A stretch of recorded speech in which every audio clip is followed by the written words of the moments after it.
Hello students, कैसे हैं आप सभी। मैं आशा करता हूं कि आप सभी ठीक ही होंगे। तो आज की क्लास में स्टूडेंट्स हम समयोता के बारे में पढ़ेंगे। कार्बनिक यौगिकों का यह एक महत्वपूर्ण पार्ट है समयोता। 11th के स्टूडेंटों के लिए समयोता काफी महत्वपूर्ण टॉपिक है। तो आज की क्लास में हम समयोता के बारे में ही जानेंगे। समयोता क्या होती है और कार्बनिक यौगिकों में यह कितने प्रकार की पाई जाती है। तो स्टार्ट करते हैं स्टूडेंट्स समयोता। तो स्टूडेंट समयोता को इंग्लिश में हम आइसोमेरेज में बोलते हैं। समयोता शब्द ये जो है ये दो शब्दों से मिलकर बना है। वास्तव में देखा जाए तो समयोता दो शब्दों से मिलकर बना है, समान प्लस अवयवता। समान प्लस अवयवता यानी कि एक समान अवयव रखने वाले। कैसे अवयव रखने वाले स्टूडेंट्स?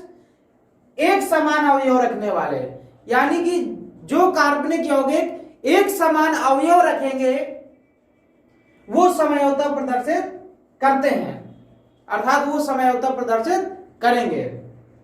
ओके स्टूडेंट्स, तो समयोता का मीन से समझ में आया। समान अवयव रखने वाले यौगिक, यानी कि समान अवयव रखने वाले यौगिक ही समयोता प्रदर्शित करते हैं। तो चलिए स्टूडेंट्स समयोता की परिभाषा देखते हैं। क्या है इसकी डेफिनेशन? दो या दो से अधिक वे कार्बनिक यौगिक जिनके अणु सूत्र तो एक समान होते हैं लेकिन उनके गुणों में भिन्नता पाई जाती है, ऐसे यौगिक एक दूसरे के समयवी कहलाते हैं तथा इस घटना को समयोता कहते हैं। ओके स्टूडेंट्स, तो ये समयोता की परिभाषा है। इस प्रकार आप परिभाषा दे सकते हैं समयोता की। तो चलिए इस डेफिनेशन को समझते हैं। इसका मतलब क्या है? इसका मतलब स्टूडेंट ये है कि दो कार्बनिक यौगिक हैं, जैसे C2H5OH और एक दूसरा कार्बनिक यौगिक है CH3OCH3। इसको स्टूडेंट्स एथिल एल्कोहल कहते हैं।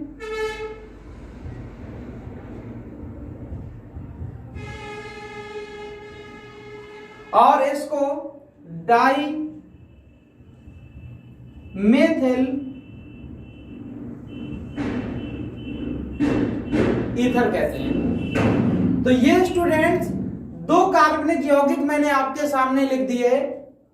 दोनों अलग अलग कार्बनिक यौगिक हैं, लेकिन अगर इन दोनों कार्बनिक यौगिकों के हम अणुसूत्र देखें, क्या देखें? अणुसूत्र।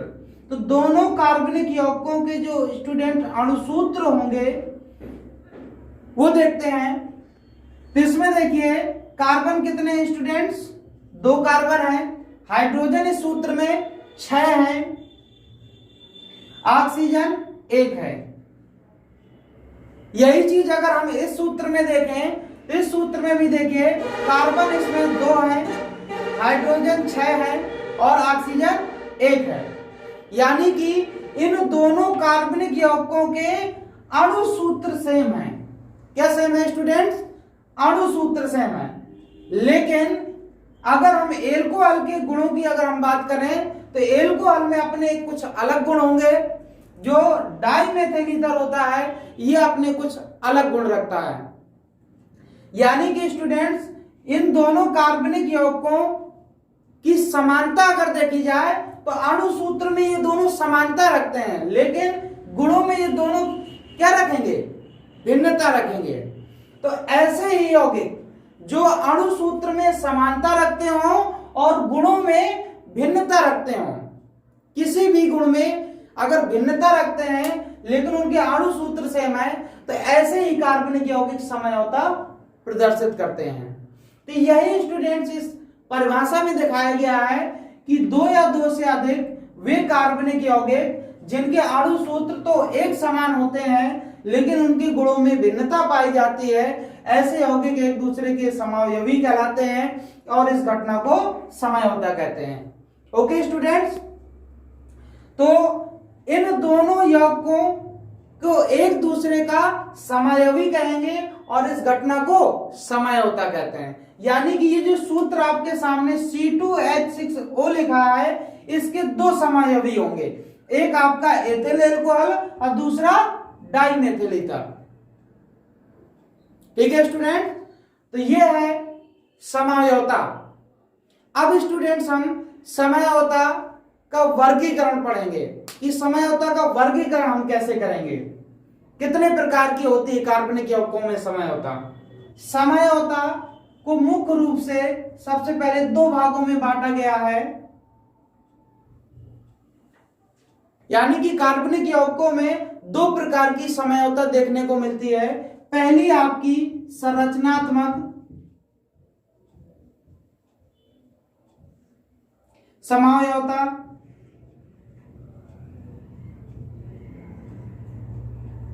और दूसरी स्टूडेंट्स त्रिविम समयोता।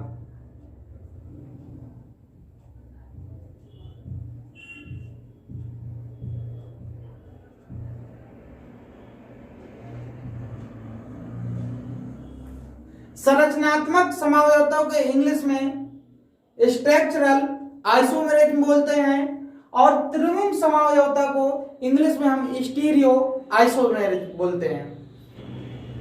तो संरचनात्मक समयोता स्टूडेंट्स, संरचना सूत्रों में भिन्नता के आधार पर अगर देखा जाए तो 5 प्रकार की होती है। सबसे पहली होती है श्रृंखला समयोता, दूसरी स्टूडेंट होती है स्थान समयोता, तीसरी होती है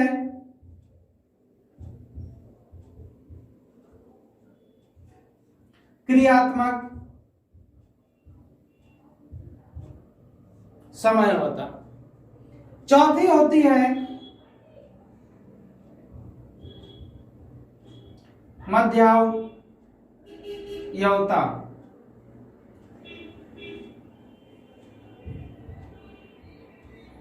और पांचवी होती है चलावयवता।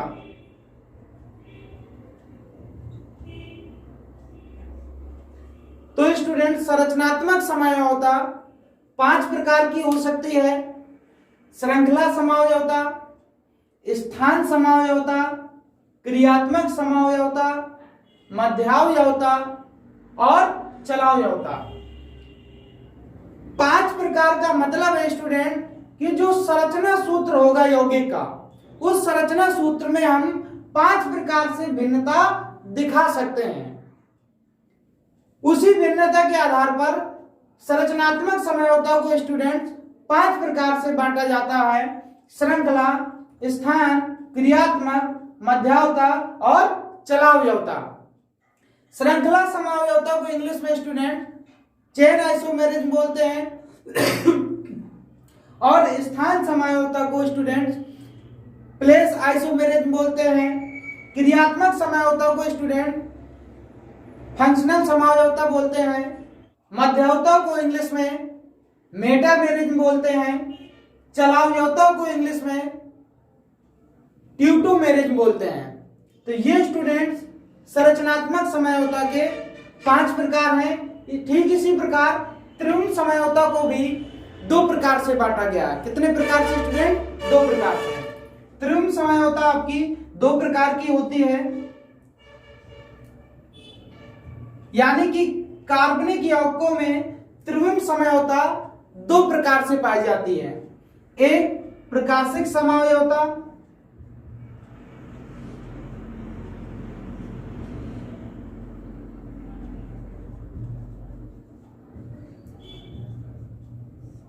और दूसरी ज्यामिति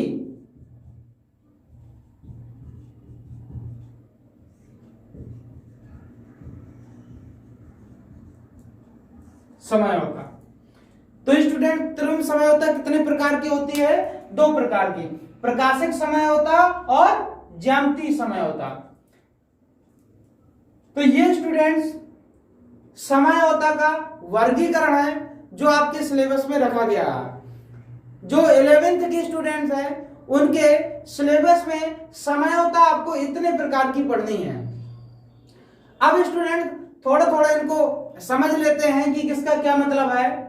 समझौता का मीन्स तो स्टूडेंट आपने पहले ही समझ लिया है कि वे कार्बनिक यौगिक जिनके अणु सूत्र तो सेम होंगे लेकिन उनकी कुछ गुणों में भिन्नता अगर है तो ऐसे यौगिक एक दूसरे के समयोगी कहलाते हैं और इस घटना को समझौता कहते हैं। अब हम स्टूडेंट संरचनात्मक समझौता को समझते हैं कि संरचनात्मक समझौता क्या होती है। दो या दो से अधिक वे कार्बनिक यौगिक जिनके अणु सूत्र तो एक समान होते हैं लेकिन उनके संरचना सूत्रों में भिन्नता पाई जाती है, ऐसे यौगिक संरचनात्मक समयोगी और इस घटना को संरचनात्मक समझौता कहते हैं। ओके स्टूडेंट, तो मेन इसका मोटिव स्टूडेंट्स ये है कि संरचनात्मक समझौता में यौगिकों के अणु सूत्र तो सेम होंगे लेकिन संरचना सूत्र में भिन्नता मिलेगी। संरचनात्मक समझौता का मतलब स्टूडेंट संरचना सूत्र में भिन्नता से है, यानी कि जो कार्बनिक यौगिक संरचना सूत्र में भिन्नता प्रदर्शित करेंगे वो संरचनात्मक समझौता प्रदर्शित करेंगे। ओके स्टूडेंट, तो संरचना सूत्र में जो भिन्नता है वो 5 प्रकार से प्रदर्शित की जा सकती है। पहली, श्रृंखला। यदि किसी कार्बनिक यौगिक के श्रृंखला में भिन्नता है तो वह श्रृंखला समझौता प्रदर्शित करेगा। यदि यौगिकों के परमाणु या समूह के स्थान में भिन्नता मिलती है तो उसे हम स्थान समझौता कहेंगे। और यदि क्रियात्मक समूह में भिन्नता मिलती है हमें देखने को तो वो क्रियात्मक समझौता यौगिक प्रदर्शित करेंगे। यदि यौगिक में एल्किल समूहों में भिन्नता देखने को मिलती है तो वहां पर हमें मध्यवता समझने को मिलेगी। यदि यौगिक 2 चलावयवी रूपों में पाया जाता तो वहां पर चलावयवता होगी। ओके स्टूडेंट, तो श्रृंखला समझौता क्या होती है समझ में आया स्टूडेंट। श्रृंखला समझौता में यौगिकों की श्रृंखला में भिन्नता देखने को मिलेगी। स्थान समझौता में यौगिकों में परमाणु या जो समूह है उनके स्थान में भिन्नता मिलेगी। क्रियात्मक समझौता में स्टूडेंट क्रियात्मक समूह में भिन्नता देखने को मिलती है। मध्यवता में स्टूडेंट एल्किल समूह में भिन्नता देखने को मिलती है। चलावयवता में स्टूडेंट्स यौगिक जो होता है 2 चलावयवी रूपों में पाया जाता है। थोड़ी देर बाद ए बी में कन्वर्ट हो जाएगा और बी फिर से ए, यानी कि यौगिक जो चलावयवता प्रदर्शित करेंगे वो चलावयवी गतिक साम्य की स्थिति में होगा। इसी प्रकार स्टूडेंट त्रिविम समझौता क्या होती देखते हैं। त्रिविम समझौता 2 या 2 से अधिक वे कार्बनिक यौगिक जिनके अणु सूत्र तो एक समान होते हैं लेकिन त्रिविम क्षेत्र में परमाणु या समूह की स्थितियों में भिन्नता अगर देखने को मिलती है तो वहां पर त्रिविम समझौता होगी। ओके स्टूडेंट, त्रिविम समझौता को 2 प्रकार से बांटा गया है, प्रकाशिक समझौता और ज्यामितीय समझौता। प्रकाशिक समझौता को स्टूडेंट इंग्लिश में हम बोलते हैं ऑप्टिकल आइसोमेरेज और इसको ज्योमेट्रिकल आइसोमेरेज में, और त्रिविम समझौता को स्टीरियो आइसोमेरेज में बोलते हैं इंग्लिश में। ओके स्टूडेंट, तो प्रकाशिक समझौता क्या होती है। यदि कुछ कार्बनिक यौगिक ऐसे हैं जो समतल ध्रुव प्रकाश के प्रति व्यवहार भिन्न भिन्न प्रदर्शित करते हैं तो ऐसे यौगिक प्रकाशिक समयोगी होंगे और इस घटना को प्रकाशिक समझौता कहेंगे। ज्यामितीय समझौता में स्टूडेंट्स यदि यौगिकों की ज्यामिति में भिन्नता मिलती है, यानी कि यौगिक सिस और ट्रांस 2 रूपों में देखने को मिलता है, 2 अलग अलग रूपों में देखने को मिलता है, तो ऐसे यौगिक ज्यामितीय समझौता प्रदर्शित करेंगे। ओके स्टूडेंट, तो ये था समझौता का वर्गीकरण। डिटेल में एक एक समझौता को नेक्स्ट क्लास में पढ़ेंगे। Okay student.